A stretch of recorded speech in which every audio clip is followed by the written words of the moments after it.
Cek tes tes. Oke.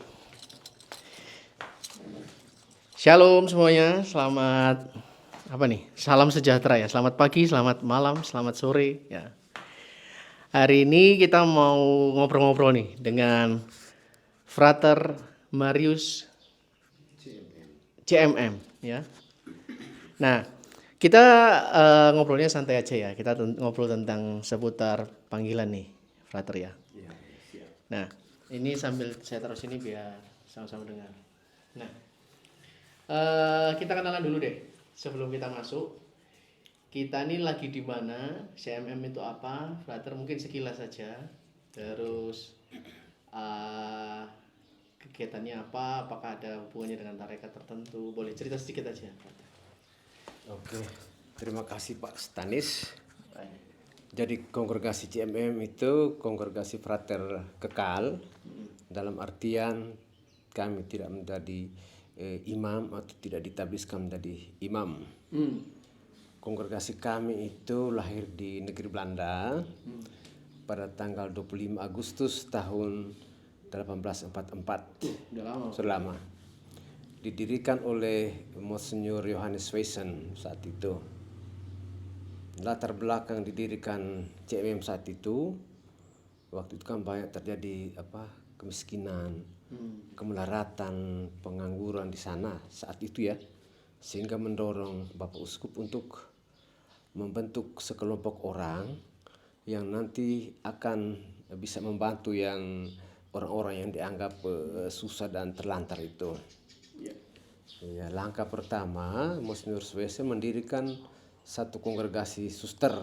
Oh, kesusteran dulu berarti suster ya. dulu. Itu yang disebut suster SCMM. Jadi, SCMM. ya, kami CMM, mereka SCMM. Singkatannya itu apa?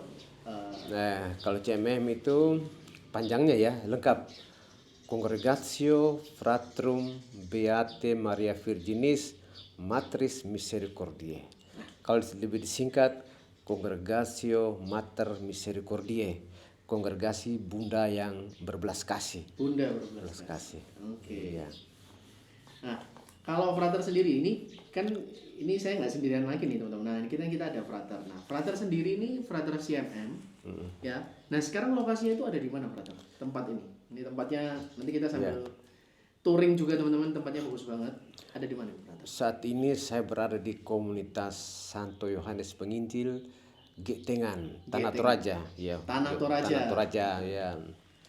Udah berapa lama frater di sini? Saya berada di tempat ini sejak tahun 2016. 2016. Berarti udah 8 tahun. 9 tahun ya. Untuk yang ketiga kali. Ya, Ketiga kali ke Tanah Toraja. ke Tanah Toraja. Oh, berarti sebelumnya Tahun 90 Heeh. saya sudah masuk Toraja, tapi di kota, di komunitas Makale, kota tahun 1990 sampai 1995. Oh, lumayan lama ya. Lalu frater Pindah. pindah. Itu yang pertama ya. Ya, pertama lalu saya pindah, Lalu lalu kembali lagi ke Tanah Toraja. kembali ulang tahun 2001 akhir. 2001 akhir sampai 2004. Oke, 2004. Jadi udah lumayan kenal lah dengan Tanah Toraja nih ya. Sudah lumayan kenal, sudah bisa bahasa gitulah. Ya, tapi mungkin frater boleh perkenalkan diri dulu juga sebelum kita tanya-tanya lebih lanjut nih. Tadi kan kita udah kenalan dengan CMM-nya, Ya, sekilas gitu ya. Oke. Kalau boleh kenalan frater, kamera. Oke. Nama saya Frater Marius Korebima CMM. Saya berasal dari Adonara, Flores Timur, Nusa Tenggara Timur. Oke. Saya masuk biara tahun 1984. Jadi saat ini sudah 40 tahun hidup dalam biara. Membiara. Biara. Nah, ngomong-ngomong soal panggilan membiara nih, ini kan nanti kalau misalnya kita bakal share video ini ke banyak teman-teman muda juga, frater. Nah, apa sih yang berarti kan 40 tahun ya, frater ya? Iya, iya. Apa yang mendasari frater itu awalnya kan pasti ya awam ya, umat awam. Ya, lalu apa yang mendasari frater itu untuk oke, ini panggilan saya hidup membiara dan saya terpanggil gitu, atau dipaksa orang tua, atau apakah ada sesuatu Frater, atau taruh di sini aja nggak apa-apa? Oke, terima kasih. Jadi semenjak kecil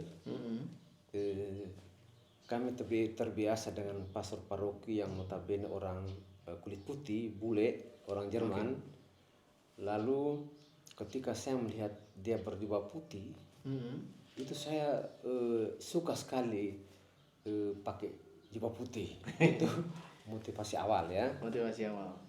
Lalu Inspirasi berarti inspirasi ya dari pokoknya saya sukalah seperti pastor itu berjubah putih karena mereka itu dekat dengan anak-anak, dengan masyarakat, lalu ramah gitu ya. Ya. Jadi saya juga suka seperti itu. Lalu Itu waktu kecil berarti? waktu kecil. Lalu kan kami SD itu sudah misdinar di gereja Putra juga, altar ya? Putra altar juga sudah.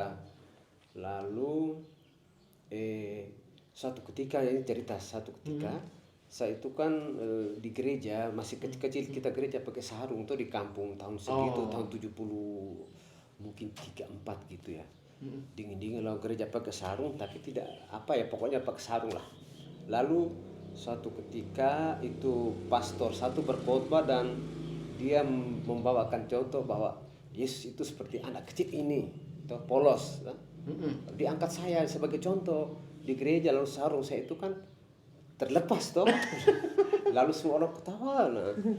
Jadi kejadian itu kan membekas di sini toh. Ketika saya tamat SMP, kami melamar ke seminari. Nah, melamar itu atas dasar keinginan pribadi atau ajakan teman, biasanya kalau anak-anak muda ya, Frater ya, atau itu tuh memang dipaksa orang tua. Ini kan ada 3 pilihan. Frater yang mana? Saya tidak dipaksa juga dan atas kemauan. Ketika itu ya kami ada 3 orang. 3 orang itu berkeinginan jadi saling ini, ayo. Oh, ada komunitasnya juga, ada bukan komunitas lah, pertemanan ya. Pertemanan karena kita satu SD. Ya. Satu SMP. Sehingga yang satu bilang saya mau ke seminari, lalu gitu kami saya juga toh. Oh, 3-3-nya ini daftar seminari. Seminari. 3-3-nya lolos. 3-3-nya satu akhirnya keluar di SMA masuk seminari kelas 1, istilahnya sudah dipulangkan. Kalau seminari kan karena kita dipulangkan. Satu terus jadi imam SPD sampai sekarang. Serikat Sabda Allah. Masih hubungan nggak, Frater? Sudah agak lama sih dia di Papua Pedalaman. Waduh, mantap. Oke. Berarti setelah itu daftar, terus berapa lama tuh kalau jadi Frater? Ini kan zaman dulu sama sekarang beda ya, Frater ya. Tapi paling tidak kan bisa kasih gambaran. Kira-kira habis daftar itu SMP itu berarti udah masuk seminari? Ya. Lanjut. Seminari selama 4 tahun. Seminari 4 tahun. Karena kita dihitung ada kelas persiapan dulu. Dulu nggak ada TOR ya? Kami tidak ada. Kelas persiapan lalu 1, 2, 3. Novice. Lalu melamar kan? Melamar lagi. SVD. Kalau setelah tamat seminari menengah, kan kita mulai menentukan pilihan ke ordo atau tarekat apa atau projo. Saat itu memang di seminari di Hokeng itu dikhususkan untuk projo atau SVD. Oke. Begitu, hanya 2 pilihan gitu. Akhirnya, Frater? Akhirnya saya dulunya suka jadi seperti pendoa itu yang Karmel toh. Ini apa? Biarawan yang tidak keluar, ya. Iya, yang sedikit kontemplatif. Oh iya. Saya suka begitu.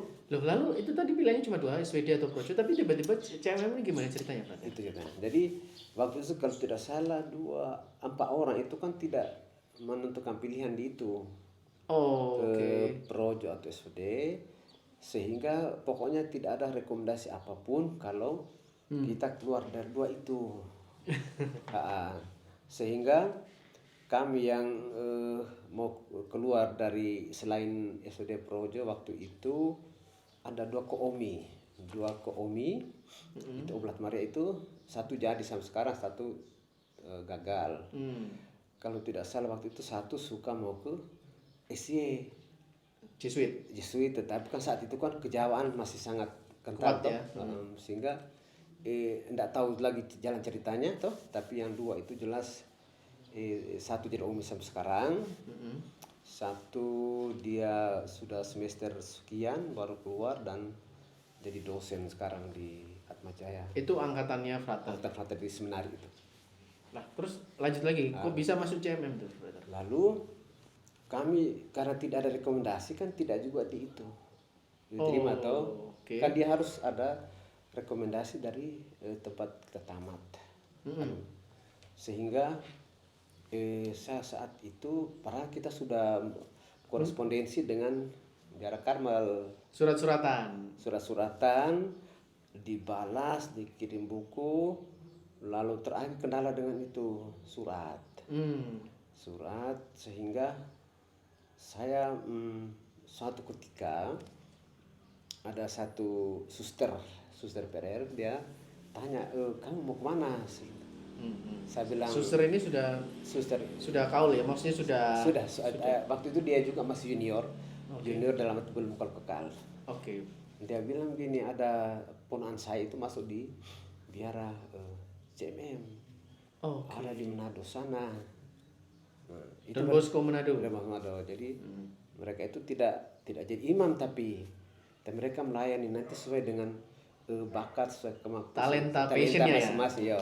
Oke. Jadi mereka ada yang guru lah, ada yang di asrama, ada yang perawat gitu. Oke, karena itu langsung Karena frater daftar ya. Daftar karena saya ada macam suka juga jadi perawat ya.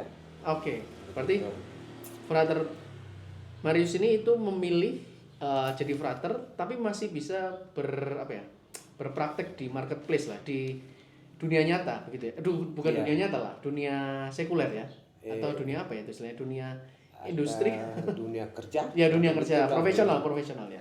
Nah, akhirnya frater memilih frater dan sebagai perawat. Oke, berarti habis masuk CMM kuliah sekolah perawat atau sekolah perawat dulu baru masuk jadi frater CMM? Jadi masuk pertama sekali CMM kan ada dua tahap ya. Tahap yang disebut postulan. Itu selama setahun. Lanjut. Setahun lalu kita dianggap layak.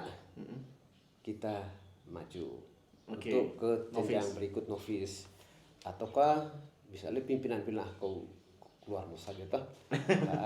Jadi setelah postulan setahun diizinkan ke novis tahun pertama dulu toh. Itu disebut novis tahun kanonik. Itu kita lebih banyak di dalam, belajar di dalam, kerja di kompleks, tidak banyak keluar dari kompleks kecuali hal-hal tertentu yang pesta atau apa yang menyangkut gerejani ya. Istilahnya mulai belajar hidup membiara. Lalu kemudian setelah hidup membiara itu kan fraternitasnya ya, fraternitinya. Nah, untuk kliniknya sendiri apakah otodidak atau frater disekolahkan lagi atau bagaimana? Lalu setelah novis kan 2 tahun.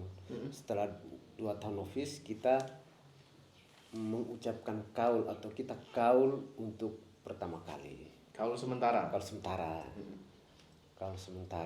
Kaulnya apa aja kalau frater itu? Mungkin kan ada kemiskinan. Pasti kan ada yang bertanya-tanya. Iya, ketaatan, kemudian juga masih kemudian ya sama dengan yang biar yang lain. Ya, oke. Ada lagi tambahan kalau CMM? Kami tidak. Tidak ya. Lalu akhirnya setelah itu setelah kaul pertama yang setelah 2 tahun novis kan kaul pertama istilah. Sudah bisa pakai alba jubah ya? Sudah berjubah dan sudah berjubah dan salib. Lalu ini karena saya senang jadi perawat, distudikanlah perawat gitu. Oke, berapa tahun itu? 4 tahun, 3 tahun? Dulu masih tingkat sekolah perawat yang dulu kan SPK kan 3 tahun. Oh, lama berarti? 3 tahun pendidikan itu SPK. Setelah itu kita diutus di komunitas untuk bekerjalah. Magang atau praktek gitu ya? Ya praktek ya berarti. Sebenarnya sudah tidak praktek karena kita sudah memang ahli di situ ya. Bukan ahli, sudah sebagai perawat, para medis kita boleh terjun ke rumah sakit waktu itu. atau Oh, kerja oke. sebagai karyawan di rumah sakit. Ya paramedis lah ya pokoknya. Paramedis, ya. Pembantu. Maksudnya membantu di bidang perawatan. Iya, pokoknya selain seorang perawat kerja itu, toh. Iya, siap. Nah, oke, berarti perjuangannya itu nggak mudah ya, frater ya. Maksudnya kan ada waktu yang diperlukan tuh. Apa yang membuat frater ini sebelum menjadi frater ya, tapi pada saat proses menjadi frater dan menjadi seorang perawat itu pasti kan ada jatuh bangunnya nih. Ya kan kita kalau lihat anak-anak muda sekarang kan kalau mau jadi biarawan itu godaannya sangat Ya. ya mungkin masih sama ya pasti ya kalau kita pria ya perempuan mungkin ada pekerja pengen jadi bekerja di luar biarawan atau bagaimana. Nah kok frater sendiri boleh cerita nggak apa yang membuat frater itu masih tetap memutuskan untuk lanjut gitu loh. Ya, jadi Atau ada panggilan khusus tiba-tiba ada suara Tuhan frater atau bagaimana frater? dalam perjalanan memang dikatakan jatuh bangun atau apa ya. Ada kita di dalam fraternitas itu, kebersamaan itu kita kan macam-macam orang ya. Betul. Dari suku A, suku B, suku C yang sama sekali Tidak kenal. dan beda watak apa karakter toh. Jadi kadang juga agak-agak menantang juga ya. Tidak baku cocok. Iya. Belah itu ada. Nah terus apa yang membuat frater itu tetap? Saya memang kayak punya magister istilahnya di biara. Magister ya, ajaran kekuasaan untuk mengajar. Sebagai pimpinan kami itu orang Belanda toh. Oh pimpinannya orang Belanda juga ya? Kami masih Belanda. Oke. Jadi Belanda itu tegas dan menekankan sekali itu disiplin ya. Kita jam berapa harus bangun, jam berapa berdoa, begitu itu sudah tertata bagus. Oke. Dan itu zaman itu kan kita belum dipengaruhi dengan Gadget, jadi internet. semua itu berjalan sangat bagus. Jadi kita bangun pagi jam 5 sudah siap-siap lalu masuk kapel, misa dan seterusnya. Berdoa. Gitu, ada kegiatan-kegiatan ya. Jadi kebersamaan itu saya rasa sangat saya sangat nikmati begitu. Dan kalau kita banyak berdoa itu barangkali juga ini ya memang kalaupun ada sedikit tantangan toh kita anggap tantangan itu kan sebagai umum variasi aja dalam variasi. Oke. Berarti kata kuncinya disiplin dan kebersamaan. Oke. Nah, ada nggak frater cerita lucu yang mungkin frater masih ingat walaupun kan frater udah 40 tahun ya. Kira-kira waktu ini masih proses ya frater, masih proses menjadi seorang biarawan, seorang frater. Itu ada nggak satu pengalaman lucu mungkin yang boleh frater lakukan atau temannya sesama seminarian lakukan itu yang frater masih ingat sampai sekarang? Boleh hal yang nakal, boleh hal yang menarik atau sangat berkesan apa frater? Satu hal yang berkesan ketika saya sekolah perawat tuh. Oh, malah sekolah perawatnya yang berkesan ya? Kan tapi saya sudah jadi frater. Frater, oke ya. Itu adik-adik, istilah adik-adik frater yang di bawah saya. Adik kelas, adik tingkat. Itu pas ulang tahun. Ulang tahun lalu mereka mengirim itu ya pemimpin yang Belanda itu kan dia suruh mereka harus masing-masing menulis surat untuk saya. Oke. Jadi disuruh mereka tulis surat untuk saya dengan mereka kasih hadiah. Masih ingat ada tomat, ada susu, ada pokoknya lucu-lucu lah. Ada gula pasir toh di satu karton lalu diantarlah ke saya waktu kami di asrama toh. Oh di asrama. Terus buka apaan ini nih? Ternyata masing-masing menulis surat karena disuruh oleh pimpinan itu. Yang orang Belanda tadi. Toh jadi pimpinannya frater juga atau Romo? Frater kan frater. Oh frater, oke. Terus lanjut. Jadi mereka bilang kau itu istilah anak emasnya Belanda ini, sehingga masa ulang tahun kami harus mengucapkan tuh lewat surat tuh. Berarti kayak diwajibkan gitu ya? Tapi dia bilang kalian tuliskan gitu. Jadi ada yang memang tulis tapi ini ada yang istilah dengan mobil caci maki tapi bergurau tuh kurang ajar bercanda lalu saya bilang mereka bilang kau anak manjanya itu waktu itu. Dan saya bilang biasa saja. Itu yang artinya itu kebersamaan ya. fraternitas itu yang memang persaudaraan Iya. itu yang melekat ya. Sudah melekati. Nah, frater masih ingat gak pimpinan frater itu namanya siapa? Coba tes. Jan Coppens. Jan Coppens. Iya. Oke, wah keren frater ya. Iya. Nah, kita lanjut lagi nih frater. Nah, kalau setahu saya biarawan itu punya apa ya? Kita nggak sok-sok rohani sih di apa obrolan kita hari ini ya.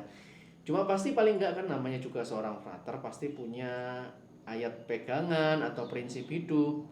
Kayak misalnya ibaratnya moto pelayanan lah, moto frater. Nah, di frater sendiri ada nggak? Atau apakah frater punya boleh ayat Alkitab, boleh prinsip hidup yang frater terus pegang dari pada saat pertama kali membiara sampai hari ini bahkan 40 tahun. Dan frater percayai imani bahwa memang prinsip hidup atau ayat panggilan itu yang frater pegang terus sampai hari ini. Saya satu ayat yang Sangat berkesan lah. sangat berkesan, cuma saya sudah tidak teringat dari mana tuh, tapi Oh, nggak apa-apa, nggak apa-apa. apa yang tidak suka orang perbuat kepadamu, jangan perbuat kepada orang lain. Orang lain, oke. Itu era dari Matius. Paulus. Kayak pokoknya di ini saya lupa sekali, tapi itu Ya, paham. Ya, hendaklah apa yang kamu ingin orang lain perbuat padamu, perbuatlah juga demikian Iya, kepada orang orang lain, lain. gitu ya, frater ya. Nah, itu frater pegang terus berarti itu ya. itu dan ada lalu satu lagi yang ketika kita pesta perak 25 tahun membiara kan kita harus moto ya. Itu saya pilih segala perkara dapat kau tanggung dalam Dia yang memberikan Kekuatan. Filipi 4:3. ayat 13. Iya, 4:13. 4:13. Iya. Mantap frater ya, keren banget. Nah, kalau kita ngomong hidup membiara, frater kan nggak boleh pasti nggak boleh beristri dong, ya. Terus juga nggak boleh bawa keluarga juga dong. Iya. Nah, waktu di awal-awal pasti kan orang tua dan saudara frater masih kecil-kecil juga tuh, masih apa ya, dewasa muda lah. Nah, Iya. mereka mendukung atau memang keluarga ada yang menjadi biarawan-biarawati juga frater? Memang dari keluarga saya hanya saya. Oh, hanya Saya frater yang jadi. biara dan mereka sangat mendukung. Toh. Dan di daerah kami itu jadi kebanggaan kalau ada anaknya atau keluarganya itu Membiara. entah pastor atau bruder atau frater, itu yang penting berjubah itu merupakan suatu kebanggaan dan apa ya, macam berkat sendiri itu kah? Iya, berkat sendiri. Berarti nggak ada halangan sama sekali dari keluarga, nggak ada? Tidak ada. Oke, kalau frater Marius sendiri menyesal nggak meninggalkan orang tua, mengikuti panggilan Tuhan melalui hidup membiara ini? Sebetulnya sedikit saja. Apa ya? Maksudnya apa yang frater mungkin apa ya bahasa Indonesia itu kayak, aduh, kok begini ya? Atau bagaimana? Kalau saya alami itu ketika kalau kami sebelum tahun 96 itu kita keluarga meninggal tidak boleh pulang. Oh gitu, ada komitmen tersendiri gitu. Memang aturan toh. Jadi waktu itu pokoknya keluarga meninggal kita doakan saja. Itu sampai tahun 96 toh. Ya memang Ordo Tarekat itu punya aturan main sendiri-sendiri yang harus dihormati. Dan saat itu kan memang saya kan masih agak muda, berarti orang tua kan juga belum tua toh. Iya. Itu. Lalu ketika kalau macam mereka sakit toh, mereka sakit baru apa kita ada kerinduan untuk mengunjungi. Saya mengunjungi dan saya suka macam merawat toh, bahwa kita itu merawat orang lain bagus-bagus tapi keluarga kita tidak. Jadi kadang-kadang itu yang sedikit ganjalin, tapi selebihnya saya nggak ada masalah. Tidak masalah. Oke. Wah, luar biasa. Nah, frater kan keliling ya. Kemarin cerita ke kami ya. Ke mana aja frater? Di Toraja udah 3 kali. Medan? Saya secara kronologis pas ingat ya. Boleh. Pendidikan kan di Manado. Oh, pendidikan Manado. Lalu ke Tomohon. Tomohon bawahnya dia Manado. Masih Manado. Lalu Tampusu. Tampusu. Pematang Siantar. Pematang Siantar itu di mana? Di Sumatera Utara. Oh, Dekat Medan. Oke, terus? Siantar. Habis ke Medan. Medan. Medan. CMM juga semua itu? CMM iya. Habis di Medan di Toraja. Yang Toraja. itu Toraja. Pertama kali. Dari Toraja itu pertama lalu ke Ambon. Ambon nih seru nih. Tapi nanti kapan-kapan kita bahas. Terus Ambon, lalu ke Medan ulang kedua kali. Medan. Medan lagi kedua kali. Dari Medan saya ke Toraja lagi. Iya, yang kali kedua kan. Kali kedua. Terus habis itu Toraja lagi, lalu saya ke Sibolga. Sibolga itu di mana? Sumatera Utara. Sumatera Utara juga ya. Aku ke Sibolga. Saya ke Sibolga. Lalu saya sempat ke Maluku Tenggara. Langgur, pernah dengar? Tapi Maluku Utara. Utara atau Tenggara? Oke, Ternate Tidore itu bukan ya? Bukan, dia kan dari Ambon baru ke sana. Oke, siap. Habis itu baru ke Habis Toraja. itu tidak, masih ke Sibolga ulang lagi kedua kali. Terus habis itu baru Sibolga kedua kalinya. Setelah itu cukup lama ya, 6 tahun saya ke Makassar. Saya ke Makassar 3 tahun, lalu dari Makassar lalu ke sini sampai sekarang ini. Oke. Lalu terlama saya di sini 8 tahun ini. 8 tahun ya. Iya. Luar biasa. Nah, dari tempat-tempat itu mana? Ayo jujur Frater ya. Mana yang Frater itu paling sukai? Jujur loh. Frater. Yo, saya kalau dikatakan paling suka mungkin Toraja. Apa karena dingin di sini? Satu, ya budayanya. Lalu di sini itu hal-hal unik seperti pesta-pesta itu kan jarang kita temuin di hampir tempat tidak lain, di tempat ya? lain itu. Lalu masalah kerasulan atau membantu pasar ke stasi misalnya. Oh iya, di sini ada berapa stasi? 19? 19. 19 ya. Begitu. Lalu dengan masyarakat itu apa ya, familiar gitu.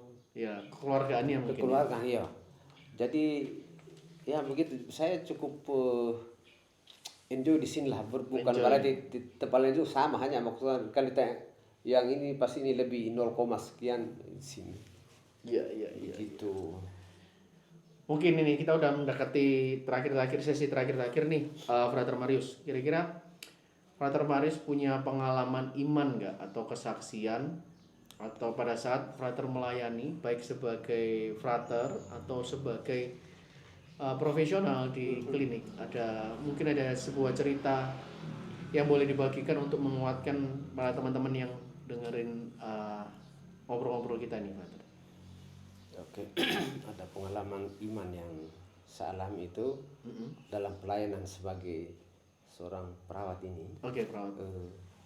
Saya pernah mengalami ada pasien yang dehidrasi berat itu loh. Oh, dehidrasi berat.